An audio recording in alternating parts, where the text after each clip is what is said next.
26 বছর আমি টাইসের কাজ করছি কোম্পানিতে।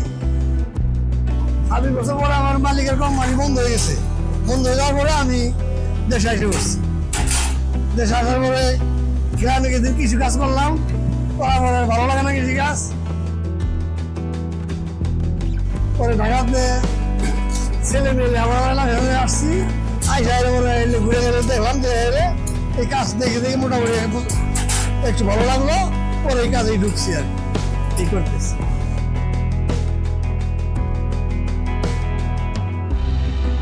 সব কাজই মোটামুটি প্রথম দিন একটু খারাপ লাগে, এই তো করার পরে আস্তে আস্তে ভালো লাগে, খারাপ লাগে না।